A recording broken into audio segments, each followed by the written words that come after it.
Si lo tiene, me dice amén, y se pone de pie en reverencia a la palabra. Amén. Génesis 1, versículo 1. Dice, ¿lo tiene? Amén. En el principio, Dios creó los cielos y la tierra. La tierra no tenía forma y estaba vacía. Y la oscuridad cubría las aguas profundas, y el Espíritu de Dios se movía en el aire sobre la superficie de las aguas. Entonces Dios dijo, que haya luz, y hubo luz, y Dios vio que la luz era buena. Luego separó la luz de la oscuridad. Y Dios llamó a la luz día y a la oscuridad noche. Y pasó la tarde y llegó la mañana, así se cumplió el primer día. Amén, se puede sentar. Que Dios nos hable en medio de su palabra. Que Dios nos hable de Dios. Por Dios.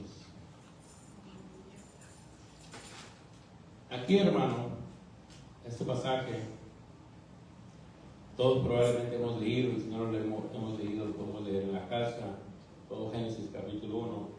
Génesis capítulo 1 es, obviamente, el principio de la Biblia, pero también es el principio, como dice aquí, cuando Dios creó los cielos y la tierra. Ahora, Dios es eterno, Él no fue creado, Él es eterno, Él es el creador. Amén. Tenemos que entender eso, ¿verdad? Que Dios no es un ser creado, que no fue creado por otro ser o algo, sino que Dios es el creador eterno. Amén.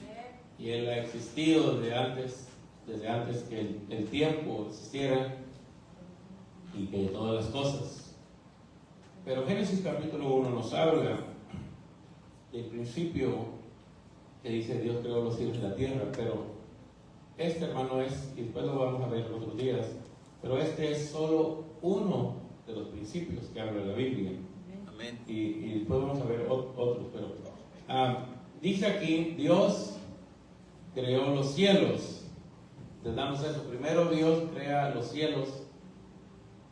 Y cuando hablamos de cielos, ¿verdad? En el hebreo obviamente hay varias palabras que se usan para los cielos, pero cuando hablamos de cielos, estamos hablando, por decirlo así, para que entendamos mejor como del universo, ¿verdad? Del espacio, de todas esas cosas.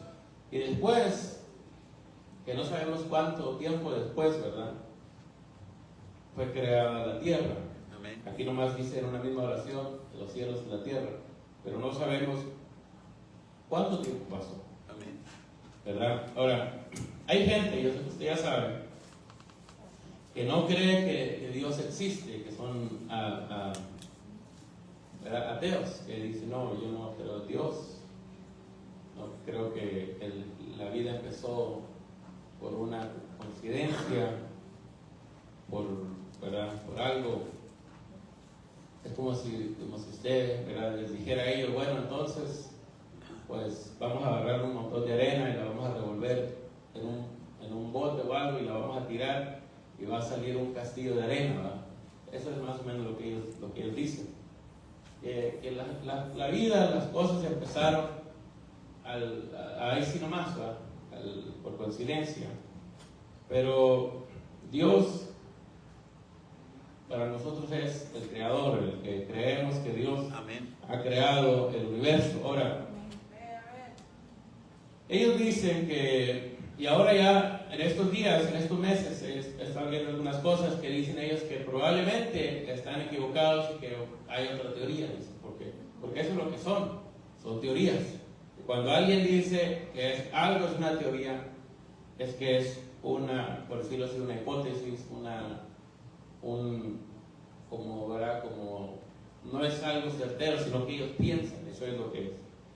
Por eso se le dice teoría, ¿verdad? Porque usted no dice digamos que si usted la electricidad, ¿verdad?, la electricidad nosotros sabemos que existe, ¿verdad? Que si no cree que existe la electricidad, vaya y toque un alambre, ¿verdad?, así que no tenga insulación, y ahí sí va a mirar que la electricidad existe. Pero no, no decimos nosotros la teoría de la electricidad, ¿verdad? No, porque sabemos que la electricidad existe, pero sí hay otras, como teoría, la teoría de la evolución, la teoría del Big Bang, la teoría de la relatividad. Todas esas cosas son teorías. ¿Por qué? Porque no están al 100% seguros que eso es lo que existe, ¿verdad? Por eso le dicen teoría. Pero nosotros creemos 100% que Dios es nuestro creador y que Él fue el que empezó. Amén. ¿Verdad? Es como también cuando, eso ya tiene algunos años, ¿verdad? Cuando ellos dicen que, bueno, usted no, ¿verdad? Pero que ellos vienen del mono, ¿verdad? Dicen que ellos vienen del mono. Entonces, después salió, hicieron un estudio que dice que todos venimos de una misma persona. Entonces, ¿cómo dicen que venimos de los monos? Y después sacan un estudio con la tecnología para estudiar el ADN y dicen, bueno, y dijeron, bueno, entonces todos tuvimos que haber venido de una sola persona. Más que ellos obviamente no dicen que la Biblia está correcta y no dicen que esas personas fueron Adán y Eva, nomás que ellos dicen que una persona, ¿verdad? Que venimos todos de la misma persona, que tenemos un mismo ancestro. Pero ellos no dicen eso, ¿verdad? Oh, la Biblia tiene razón. No, nunca lo van a decir. Por eso les digo que ellos siempre cambian su mentalidad, su mente. ¿Por qué? Porque ellos van estudiando más, van aprendiendo más cosas y obviamente van enseñando más, aprendiendo más, pero también son humanos y se equivocan, como nosotros también nos equivocamos. Entonces, hermano, Dios crea los cielos primero. Pero si usted se da cuenta en la Biblia, y usted ha leído otros pasajes de la Biblia, yo le digo, bueno, el Señor creó el universo primero, después creó la tierra. Pero antes del universo, antes de los cielos, Dios creó otras cosas, porque dice la Biblia que las cosas que no se miran fueron creadas antes, ¿verdad? Son antes de las que se ven. Así que si Dios creó un universo, el espacio, antes de eso, Dios creó las cosas que no se ven. Pero bueno, eso es otra cosa. Entonces Dios crea la tierra, hermanos. Y bueno, vayamos otro poquito más a lo que estoy diciendo. Dice Proverbios también que Dios crea a la sabiduría, ¿verdad? Primero. Así lo dice Proverbios. Amén. Entonces, y hay gente que dice no, que Jesús es la sabiduría, pero Jesús no es un ser creado. Así que por eso yo no creo que Jesús, ¿verdad?, sea esa sabiduría de la que están hablando ahí. Porque Jesús no es creado, Jesús es el creador. Amén. Él es el que crea, Él es el creador. Amén. Así que entonces primero el Señor creó la sabiduría y dice la sabiduría ahí en Proverbios que Él, o ella, yo creo que lo dice en femenino, estaba con Dios. Amén. Entonces, hermanos, por eso es muy importante para nosotros la sabiduría, ¿va? La sabiduría para nosotros es muy importante. Tenemos que aprender, tenemos que leer. Yo sé que a la mayoría de las personas ya no les gusta leer, ya nomás quieren solamente leer el versículo al día. Pero es muy importante, bueno, empieza leyendo el versículo al día que le manda la aplicación de la Biblia que tiene en el teléfono. Pero es muy importante que nos pongamos a leer también. Amén. Porque si no leemos, no vamos a aprender nada. Y mire que saliéndonos de lo espiritual y todo eso, es muy importante la lectura. Y la lectura es muy eficaz. Amén. Y muy eficiente. Por ejemplo, ha habido, digamos, libros que se han escrito, no hablando de la Biblia, libros que se han escrito que han causado que gente que lo lea haga cosas, ¿verdad?, revoluciones en países y cosas tremendas, ¿verdad? Como aquel libro, ¿verdad? Yo no voy a decir que lo lea, yo no lo he leído, pero si usted lo quiere leer, lo puede leer. Pero aquel libro de aquel hombre, que no me recuerdo cómo se llama el libro, pero aquel hombre que se llama, que se apellida Marx, ¿verdad? Ese hombre escribió un libro y mucha gente lo leyó y hubo revoluciones por todo el mundo, ¿verdad? Usted ya sabe, y si no sabe lo puede ir a buscar. Por eso le digo, la lectura tiene mucho poder, la palabra, Amén. la letra. Hay mucho poder en esa letra. ¿Por qué? Ahora, imagínense, si hay poder en las palabras escritas por un hombre, como este hombre, porque este hombre escribió un libro y causó millones de mentes que cambiaron. No que para bien, no estoy diciendo eso, ¿verdad? Pero cambió la mentalidad de muchas personas. Entonces, imagínense, si la palabra de un hombre puede hacer eso, ahora imagínense la palabra de Dios. Amén. ¿Qué es lo que no puede hacer? Si Amén. la palabra de Dios dice en la Biblia que es viva Y eficaz. y eficaz.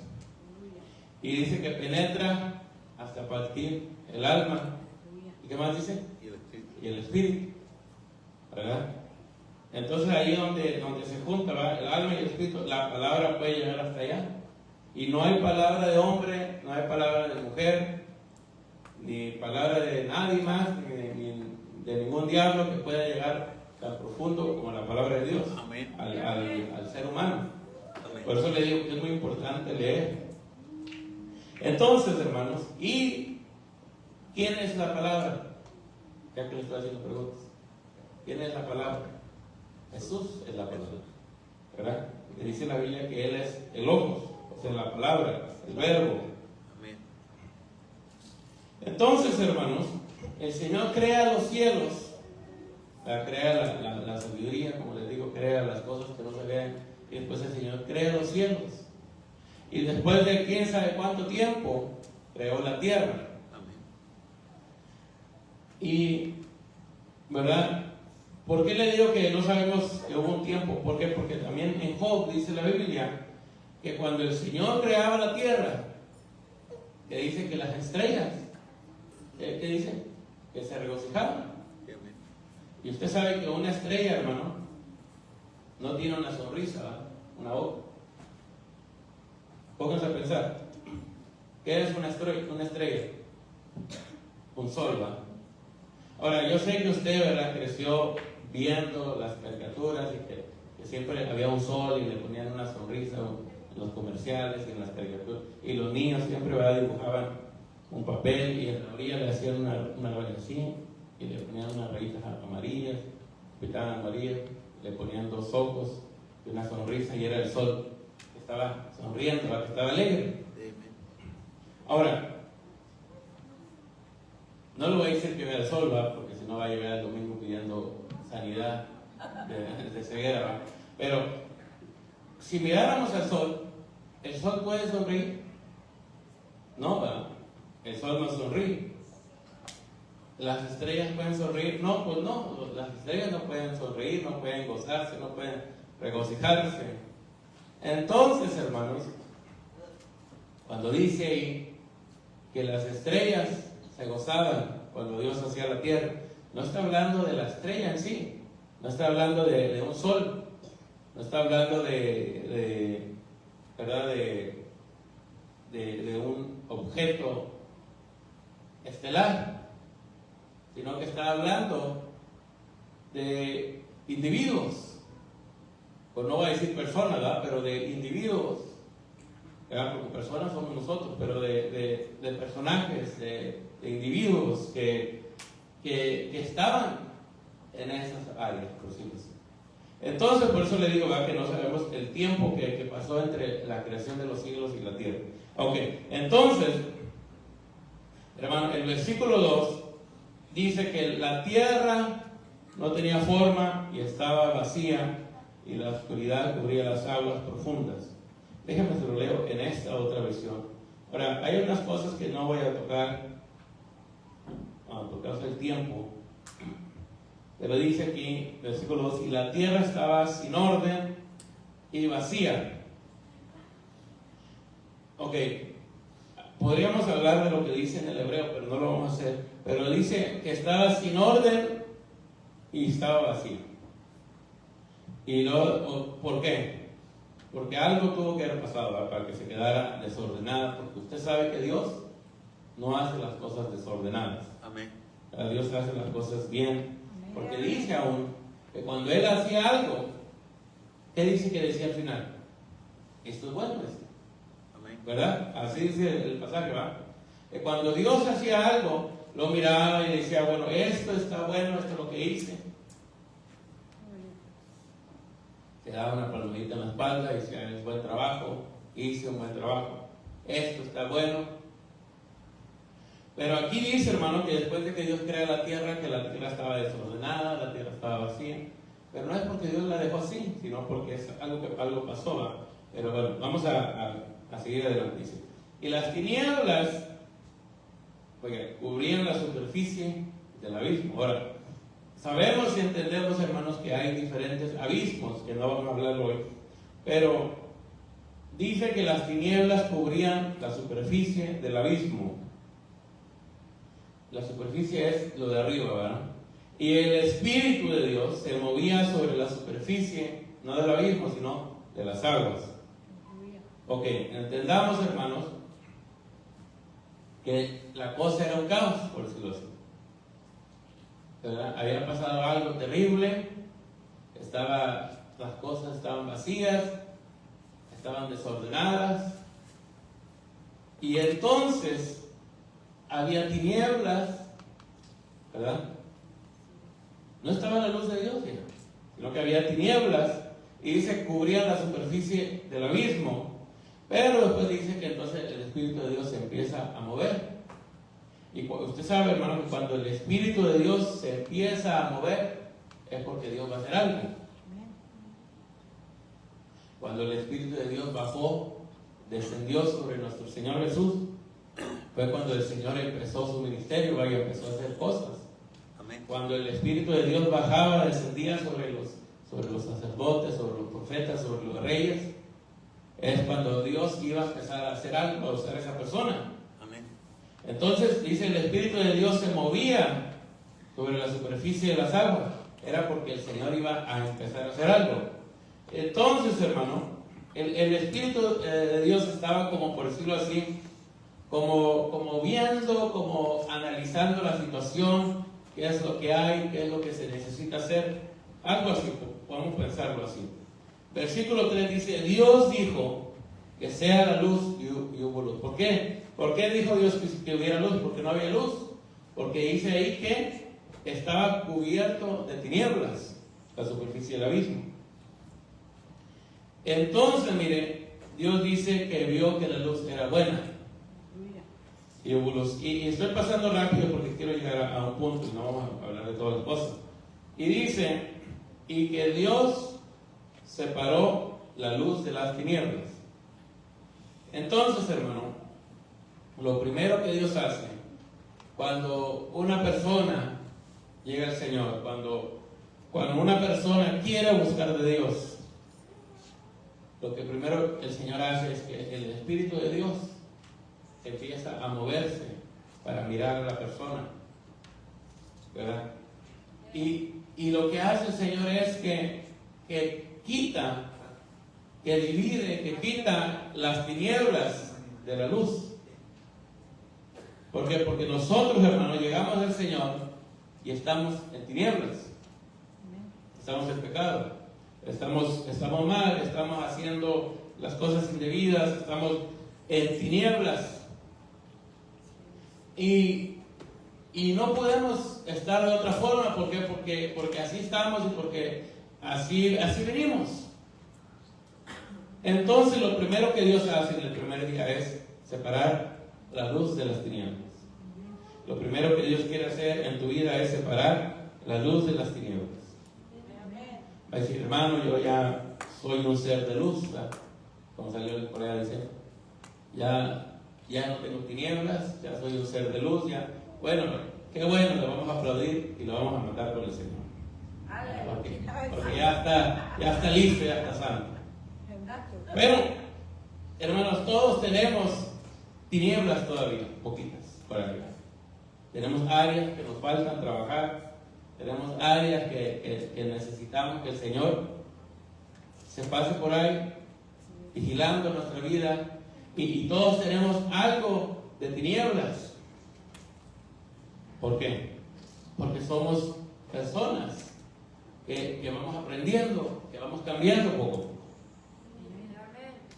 Entonces, lo que el Señor quiere hacer primero con nosotros es quitarnos las tinieblas, separarnos. Y miren, hermanos, que la luz no es luz nuestra, no es luz propia. de nosotros, sino que la luz, Dios nos la da la luz. Y aún lo dice el Salmo, ¿verdad? En tu luz, hablando del salmista al Señor, en tu luz vamos a ver la luz. Entonces, si queremos, hermanos, brillar, por decirlo así, una forma metafórica, si queremos crecer y brillar y ser personas excelentes, por decirlo así, necesitamos la luz de Dios para poder mirar la luz, ¿verdad? Para poder apreciar la luz de los demás y la luz de nosotros. Pero necesitamos primero la luz de Dios. Necesitamos que el Señor separe nuestra vida de tinieblas y de luz, porque todos tenemos, ¿verdad?, áreas de tinieblas, pero también tiene la luz de Dios. Yo voy a decir, hermano, me está ofendiendo, me va a decir que soy una persona llena de tinieblas. No, o sea, tenemos tinieblas en nuestra vida porque somos pecadores, pero también tenemos la luz de Dios. Esa luz que nos hace mejores personas. No mejor que el hermano, mejor que aquel, mejor que lo que éramos antes nosotros. Porque hay gente, ¿verdad?, que dice, no, es que yo, mira, aquella persona, ese sí está mal, lo juzgan y lo critican, ¿va? Pero no se miran que ellos mismos también tienen error, ¿verdad? Por eso es que es muy delicado el andar juzgando, ¿verdad?, criticando a personas por ciertos errores, porque esa persona tiene un error, pero tú tienes otro error diferente. Pero, hermanos, lo que debemos hacer nosotros es pedirle al Señor, al Espíritu Santo, que se mueva en nuestra vida, en nuestros corazones, para que Él mire qué es lo que necesitamos. Porque andaba el Espíritu de Dios, ¿no? Dice que andaba moviéndose sobre la superficie.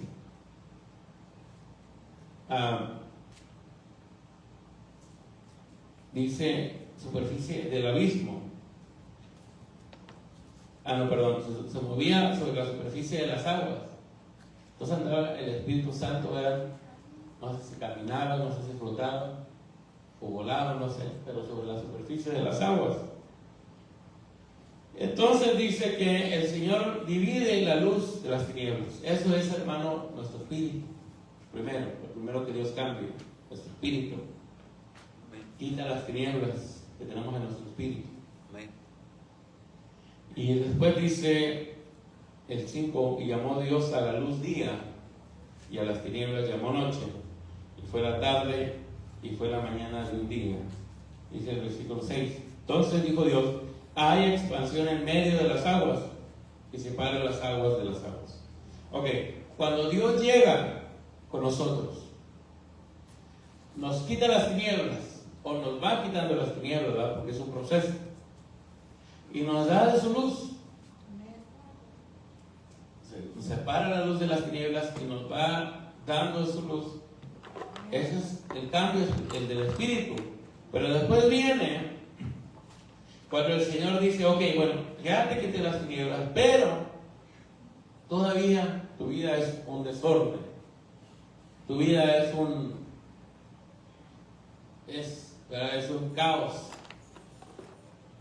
¿Por qué? Porque ya tenemos la luz de Dios, ya tenemos al Espíritu Santo, pero nuestra vida todavía está desordenada. Porque recuerden que al principio la Biblia dice, la tierra estaba desordenada y vacía.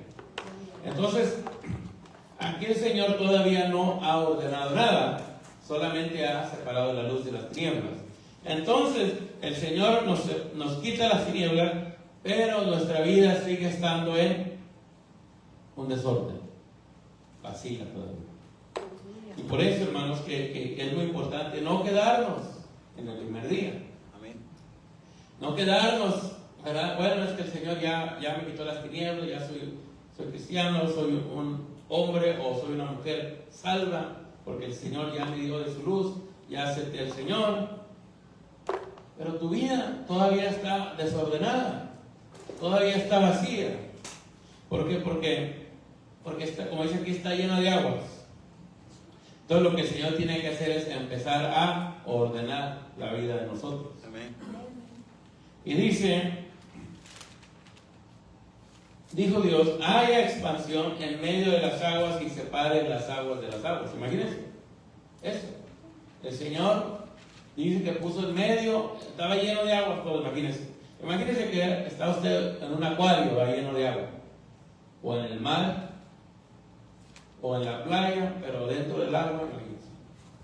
Entonces dice usted, bueno, voy a separar el agua. ¿Pero cómo se separa el agua? Si el agua es agua. Bueno, va a decir, hermano, pero es que yo he mirado algunos videos, o quizá ya, ¿verdad?, donde yo vivía, había de repente, ¿verdad?, porque de repente se mira cuando hay dos océanos que se juntan, pero no se juntan, ¿verdad?, porque se miran diferentes. Entonces sí se juntan, pero si salen los videos, ¿verdad?, donde se junta el océano Atlántico y el océano Pacífico y se miran de color diferente, tienen corrientes diferentes. ¿Por qué? Porque tienen diferentes niveles de sal, que todas esas cosas, ¿verdad? Y ahí se mira la diferencia. También cuando un río entra al mar, usted sabe que los ríos generalmente son de agua dulce y los mares son de agua salada, y se mira la diferencia del agua, ¿verdad? Se mira la diferencia. Entonces, pero aparte de eso, ¿cómo se separa el agua del agua? Entonces algo, dice, hermano, pues eso no se puede hacer, es algo imposible. Para nosotros sí, pero para Dios no. Porque dice que Él separó las aguas. ¿Y cómo separó las aguas? Sino que dice que hubo una expansión. Ahora, expansión puede significar varias cosas.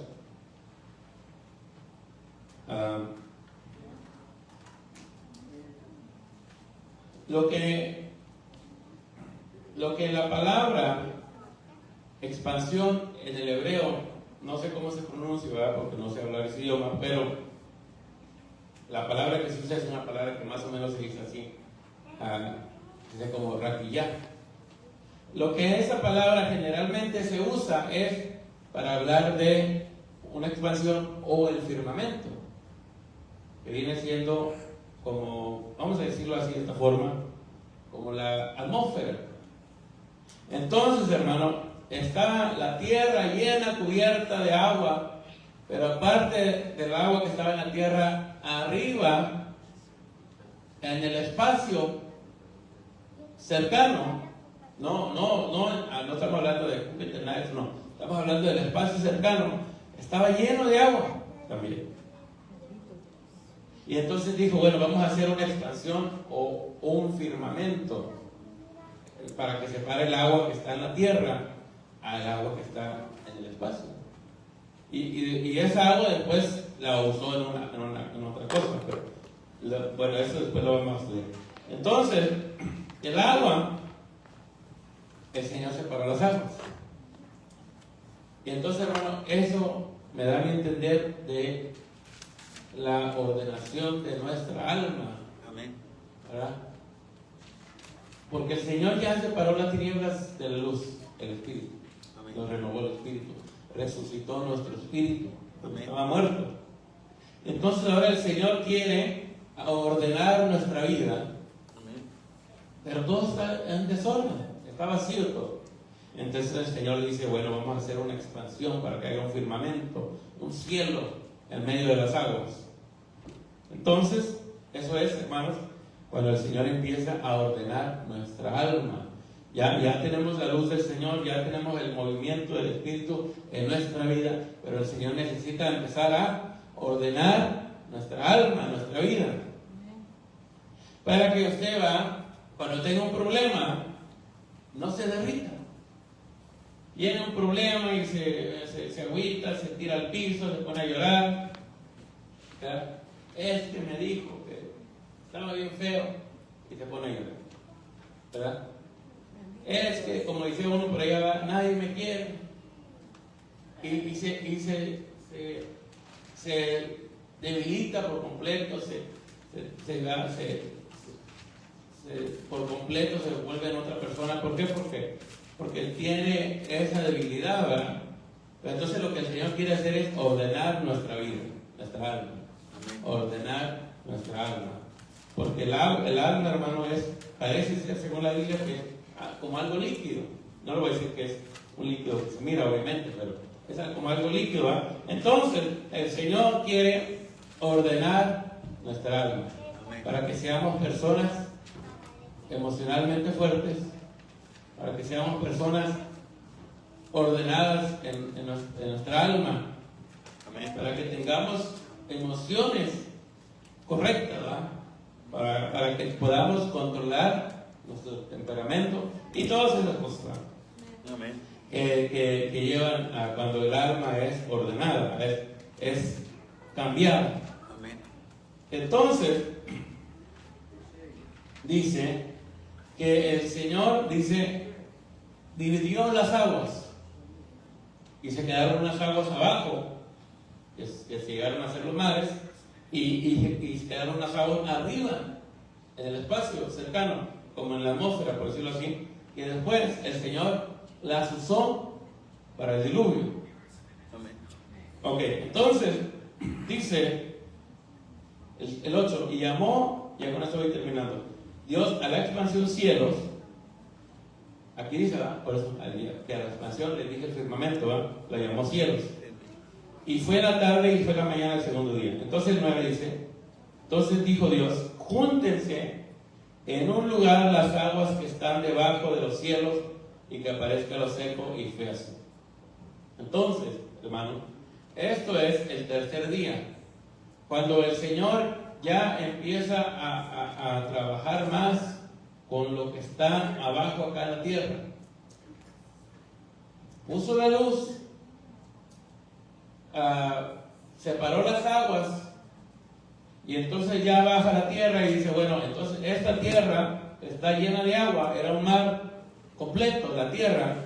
Entonces, Señor, ok, vamos a hacer montañas, vamos a hacer valles, montes, cerros, llanuras, islas, ¿verdad? La playa. Vamos a hacer todas esas cosas. Entonces el Señor separa ya no las aguas de las aguas, sino que ahora las aguas de la tierra, de lo seco. Y entonces cuando dice en la Biblia en Job, que cuando el Señor le puso un límite a los mares, y le dijo, baja, el mar solo va a llegar hasta aquí, hasta la playa. Pero entonces separó lo seco de las aguas. Amén. En el tercer día. Entonces, hermano,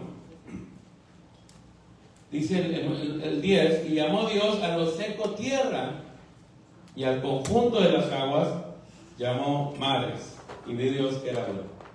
Entonces, hermano, el Señor empieza a trabajar con nuestro espíritu, después empieza a ordenar nuestra alma, y después ya cuando nuestra alma está siendo ordenada, ya hay cosas que se pueden ver físicamente. ¿Por qué? Porque la transformación del espíritu no se mira, es interna. El espíritu está dentro, ¿verdad? Usted no puede mirar al espíritu, a su espíritu. Está dentro, es algo interno. Entonces el alma, cuando el Señor la empieza a trabajar, es algo interno, es algo invisible, no se ve. Pero cuando el Señor empieza a trabajar tu espíritu, a trabajar tu alma, después empiezan a hacerse evidentes las cosas, los cambios. Amén. Y ya puede usted mirar que su comportamiento cambia. Amén. Que antes, ¿verdad? Usted siempre del trabajo se robaba el lonche de su compañero, y después ya no se lo roba. ¿Por qué dice? ¿Por qué? Porque, ¿verdad? Porque el Señor ya me cambió, ¿verdad? Porque ya, o será porque ahora ya le echaron lonche, no sé, ¿verdad? Pero ya sus actitudes cambian. Amén. Su forma de ser cambia, va cambiando. ¿Por qué? Porque se hacen evidentes los cambios internos. Amén. Y entonces ya los cambios externos se miran. Pero el error de muchos y de muchas iglesias es que quieren cambiar la gente de afuera para adentro. Van llegando a la iglesia y le dicen, mira, córtate el cabello, o mira, tienes que ponerte una falda, ¿va? Como vestido de novia, ¿va? Que arrastrando el piso, que no se vea nada. Y quieren cambiar la gente externamente, cuando los cambios empiezan de por adentro. Amén. Así como el tabernáculo, ¿va? El tabernáculo cuando de Moisés, cuando lo armaba, lo iban armando de adentro para afuera. Amén. En los cambios, hermano, empiezan de adentro del espíritu, después del alma, y después ya se hacen externos, ya se hacen evidentes. No podemos llegar a exigir a la gente y cambiar a la gente externamente, porque si no, su espíritu va a seguir muerto, Amén. su alma va a seguir desordenada. Amén. Y sí va a estar aquí, va, con una falda larga o con corbata, ¿verdad? Pero de nada va a servir porque su comportamiento es diferente al de la palabra. Amén. Por eso es mucho mejor y es muy importante cambiar primero de adentro, primero el corazón, Amén. cambiar el corazón. Entonces cuando ya cambie el Señor su corazón, que no es algo fácil, ¿no? Que dice el Señor que muchas veces los corazones de las personas son como piedras, así lo dice la Biblia, Amén. y son como piedras los corazones del pueblo. Amén. Entonces, un hombre no puede cambiar un corazón de piedra, pero el Señor sabe lo que usa para los corazones de piedra. El Señor tiene, eso lo dice la Biblia, ¿no? El Señor tiene un martillo Amén. que les da de golpes. Entonces, hermano, mientras más duro esté su corazón, más le va a doler el cambio. Pero le aseguro que Dios lo va a cambiar, Dios lo va a transformar. Pero por eso es mejor, ¿verdad? Nosotros cambiar por nuestra voluntad, decirle al Señor: mira, ayúdame, Señor, Padre, te necesito, Señor, te necesito. Yo no puedo cambiar solo, sino que si tú me ayudas, yo voy a cambiar. Amén. A diferencia de que hay unos que no quieren cambiar, que no quieren, que dicen: no, es que yo así soy, así nací, así me voy a morir. Y yo le traigo una noticia, y con esto ya lo voy a dejar. Que la persona que se hace duro delante de Dios, no te estoy hablando delante de la gente, de los hombres, no, delante de Dios, el Señor es, hermano, ¿cómo se lo digo para que no se ofenda? Al Señor nunca le vamos a ganar. Si usted dice: no, es que mi corazón, ¿verdad? Es que a mí nadie me va a cambiar. Ni una mujer, ni un hombre, nadie me va a cambiar. Y tiene razón. Ninguna mujer ni un hombre lo puede cambiar. Solo Dios. Amén. Porque Dios tiene las herramientas necesarias. Si su corazón es duro de piedra, el Señor le va a dar con un martillo. No literalmente, ¿verdad? Porque no lo va a sacar y va a decir: le voy a dar a la hermana, ¿verdad? Con un martillo que me hizo algo, ¿verdad? La otra vez. No, el Señor tiene un martillo que quebranta los corazones de piedra. Amén. Y dice: hermano, pero es que a mí ni el martillo me va a hacer. Y le digo que el Señor dice que Él es un fuego consumidor. Amén. Por eso le digo, hermanos, que al Señor no le podemos ganar. Es mejor rendirnos a Él Amén. voluntariamente que pelear con Dios. Amén. Porque hubo un hombre, ¿verdad?, que quiso pelear con Dios. Pablo, ¿se acuerdan? Que iba en contra del Señor. Y el Señor, la iglesia, ¿verdad?, estaba creciendo, la iglesia estaba... Y él, ¿qué es lo que hacía él? Iba y los perseguía, los metía en la cárcel, los golpeaba. Y no sé si mataría a alguno, ¿verdad?, pero probablemente. Pero los golpeaba, los metía en la cárcel. Y entonces el Señor lo enfrentó. Porque si se hubiera parado Pedro enfrente de él, lo hubiera... Dice, hubiera llegado Pedro con él, Saulo, le hubiera dicho: yo soy Pedro, el apóstol que el Señor puso. ¿Sabes lo que hubiera pasado Pedro? Eres Pedro, apóstol del Señor. Sí, vamos a la cárcel, vamos. Se lo hubiera llevado a la cárcel. Y no podían hacerle frente a Saulo, a Pablo. Entonces, ¿qué hace el Señor? Que el mismo Señor lo confrontó. Y le dijo, ¿qué le dijo? Saulo, Saulo, ¿por qué me persigues? Y que después le dijo, dura cosa que le dijo. Dale. Dura cosa te es dar cosas en contra del aguijón, ¿no? ¿Qué significa eso, hermano? Va a decir. Es que no entiendo, ¿vale? El lenguaje de la Biblia. ¿Qué significa eso? Es como si usted, vamos a ponerlo así, es como si usted se pudiera a pelear con una espada y la espada esté ahí y usted le empieza a dar golpes a la espada. ¿Se va a cortar? ¿Ah? Si pone una aguja y le empieza a dar golpes a una aguja, ¿se va a cortar? O sea, no puede ganarle. Así es lo que le dijo el Señor Pablo. Le dijo, dura cosa te es dar cosas contra la verdad. ¿Por qué, hermanos? Porque es mejor rendirnos ante el Señor. Porque si peleamos con Dios, nos hacemos los fuertes, lo enfrentamos, nuestra caída, por decirlo así, va a ser más grande y más dolorosa. El que se humilla delante de Dios y se arrodilla delante de Dios no tiene que caer. Amén. Pero aquel que no se humilla delante de Dios es el que cae, porque dice la Biblia que toda rodilla se va a doblar, se doblará delante del Señor Jesús. Así que, hermanos, vamos a orar. Si alguien necesita oración puede pasar. Vamos a orar. Si alguien necesita al Señor puede pasar. Padre, en el nombre de Jesús te damos gracias porque tú eres grande, Padre, porque tú eres amoroso y misericordioso, Padre. Tú eres bondadoso.